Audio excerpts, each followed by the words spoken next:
Hello everyone, क्या हालचाल बच्चे पार्टी कैसे है सब। आई होप आप लोग की पढ़ाई बढ़िया चल रही है। तो आज के इस वीडियो में मैं प्रियांशु शुक्ला आप लोग को क्लास 7 का एक बहुत इंपॉर्टेंट टॉपिक पढ़ाने वाला हूं and the name of the topic is expression using letter numbers. तो चलिए भैया शुरू करते हैं और इस टॉपिक को खत्म करते हैं in just 8 to 10 minute. Are you all guys ready? Yes I am ready. तो चलिए भैया शुरू करते हैं, जहां पर हम सबसे पहले पढ़ेंगे कि ये लेटर नंबर्स क्या होता है। देखिए भैया, यहां पर डुग्गू बोल रहा है कि पता है लाड़ो, मैं तुमसे ना 4 साल बड़ा हूं, मैं तुमसे 4 साल बड़ा हूं। तो डुग्गू ने क्या बोला? डुग्गू ने बोला कि जो भी लाड़ो की उम्र है ना, उससे मेरी उम्र 4 साल ज्यादा है।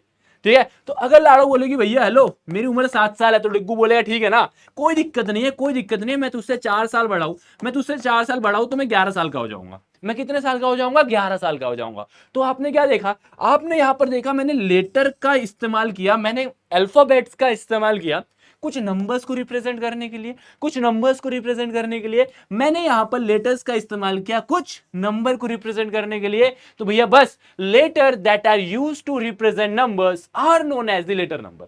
ऐसे लेटर्स जो नंबर्स को डिनोट करने के काम में आते हैं उनको हम बोलते हैं लेटर नंबर। समझ में आया? अब यहां पर भैया कुछ भी वैल्यू रख लो डी की, कुछ भी वैल्यू रख लो एल की, आपको इनके बीच का रिलेशन बार बार मिलते जाएगा।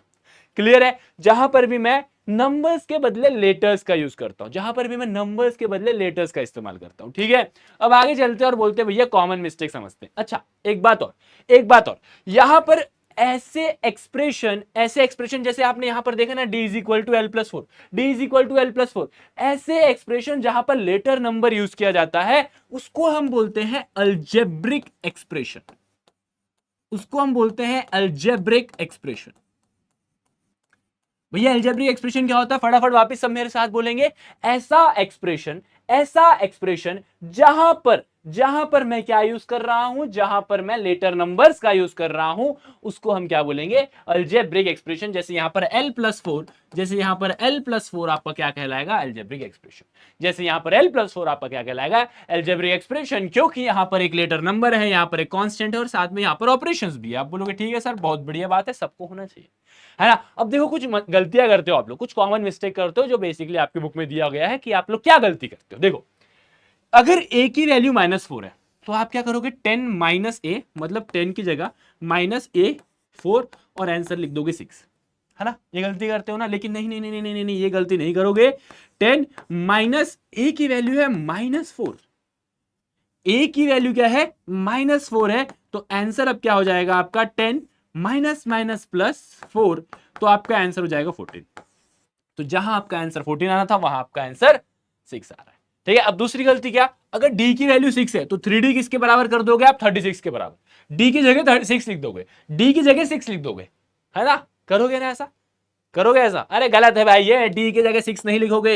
यहां पर आपको दिख रहा है कि ये 3d है, लेकिन थोड़ा अलग नजरिए से देखिए, अलग नजरिए से देखिए, ये है 3 इंटू डी, ये है 3 इंटू डी। तो आप अगर इसको 3 इंटू 6 करोगे बच्चा, तो आंसर आपका 18 आएगा।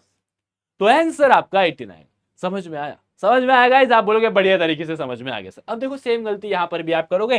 अगर f की जगह आप 3 लिख दोगे और g की जगह आप 1 लिख दोगे तो आपका आंसर 2 आएगा, जो कि कतई गलत है, जो कि गलत है मेरे भाई, गलत है। ठीक है, आपको क्या करना है? f और 2 के बीच में मल्टीप्लीकेशन का साइन है, 2 और g के बीच में मल्टीप्लीकेशन का साइन है। f के जगह आप लिखोगे 3 और g के जगह आप लिखोगे 1, तो 2 3 जा 6, 2 1 जा 2, आंसर आपका 4 आया। आया कि नहीं आया भैया? जहां पर 2 आना था वहां पर आपका आंसर 4। यार बहुत ज्यादा फर्क है यार। अगर गलती से भी आंसर सही आ जाए ना ऐसा करके आपका, तो मान लेना भैया वो आपकी किस्मत है, वो आपकी किस्मत है। असली में आंसर सॉल्व करने का तरीका यही है। ठीक है, असली में सॉल्व करने का तरीका यही है। अब आगे चलते हैं और देखते हैं कि भैया लाइक टर्म और अनलाइक टर्म क्या होता है। देखो भैया, ऐसे जहां पर आपको सेम लेटर नंबर मिले, जहां पर आपको सेम लेटर नंबर मिले, ठीक है, और साथ में सेम एक्सपोनेंट मिले, एक्सपोनेंट भी सेम होना चाहिए। अब एक्सपोनेंट क्या होता है? ये जो हाईएस्ट पावर होती है ना, जो पावर होती है नंबर्स के साथ, जो पावर होती है नंबर के साथ, उसको हम एक्सपोनेंट बोलते हैं। ठीक है, जैसे यहां पर 7a स्क्वायर है और यहां पर 8a स्क्वायर है। ठीक है, तो यहां पर भी a स्क्वायर है, ये भी a स्क्वायर है, दोनों सेम बिरादरी के हैं। ये भी a स्क्वायर है, ये भी a स्क्वायर है। आप बोलोगे हाँ, मान लो अगर कहीं पर 7a और 8a स्क्वायर आ जाए तो आप बोलोगे सर ये भी a है, ये भी a है, मतलब ये लाइक टर्म होंगे, मतलब ये लाइक टर्म होंगे। क्या बोला मैंने?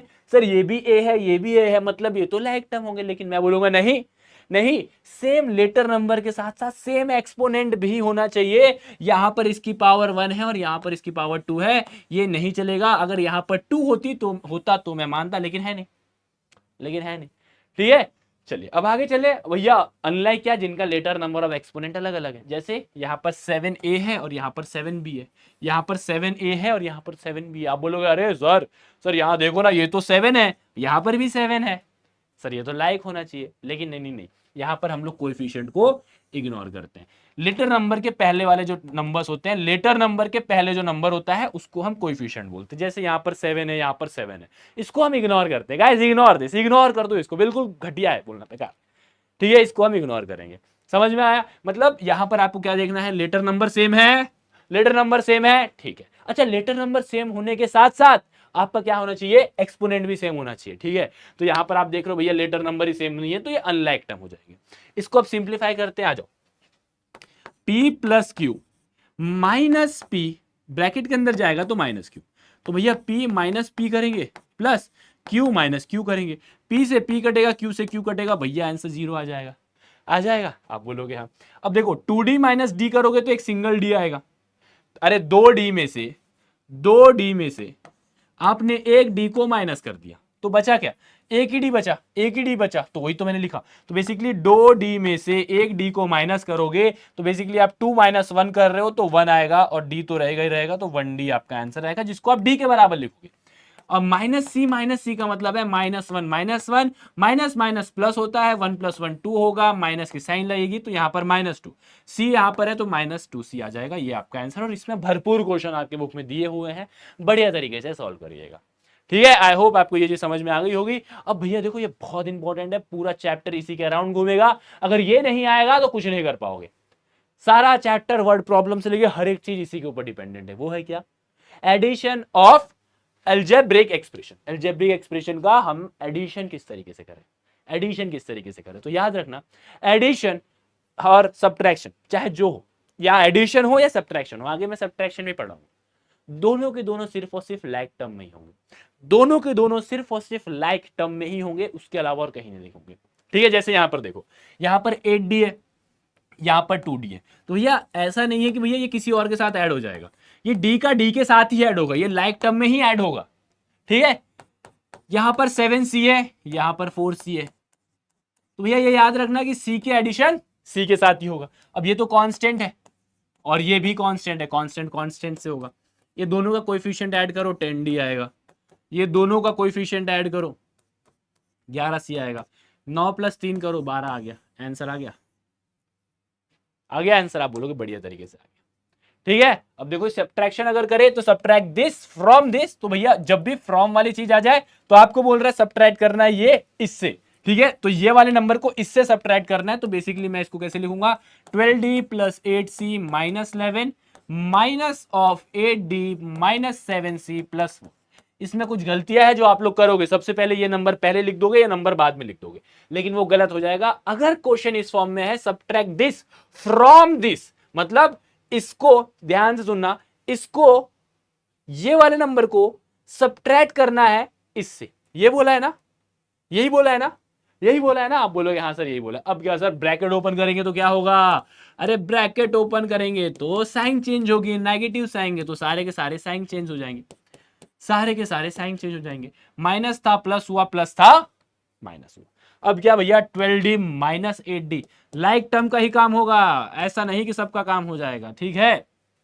अब यहां पर 8c + 7c, अगर आप देखो यहां पर +8c है, यहां पर +7c है, उसके बाद यहां पर -11 है, यहां पर -4 है। अब सॉल्व करो, अब सॉल्व करो, 12d में से 8d गया, तो अगर 12 में से 8 गया तो कितना बचेगा, 4 बचेगा, 4 बचेगा तो आप लिख दो भैया 4d।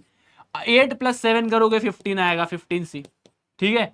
उसके बाद -11 - 14, -11 - 4 आपका 15 के बराबर होगा, जो कि -15 होगा, तो यहां पर ऑलरेडी माइनस साइन मैंने लगा रखी है, 15 आंसर आ जाएगा। समझ में आया सर? -11 - 4 आप लोग को पता होना चाहिए, माइनस माइनस प्लस होता है, माइनस माइनस प्लस होता है, तो अगर आप 11 + 4 करोगे तो 15 आएगा, कॉमन साइन माइनस की तो -15 आएगा, ठीक है, तो इस तरीके से आपको एडिशन और सब्ट्रैक्शन करना है। इस चीज को मेक श्योर करना है कि भैया अगर नेगेटिव साइन है तो इसके अंदर के साइन चेंज करो। फ्रॉम टाइप के क्वेश्चन में आता है तो भैया इसको पहले लिखो, इसको बाद में लिखो। ये सारी चीज को आपको दिमाग में रखना है। वैल्यूज के पुट करने वाले क्वेश्चन हो या लाइक टर्म वाले क्वेश्चन हो, आपको बढ़िया तरीके से सॉल्व करना है। ठीक है, सो आई होप आप सभी को ये चैप्टर भी बहुत शानदार तरीके से समझ में आ गया होगा। बढ़िया से प्रैक्टिस करिएगा। मिलते हैं सभी से नेक्स्ट क्लास में। Till then take care, bye bye, love you all.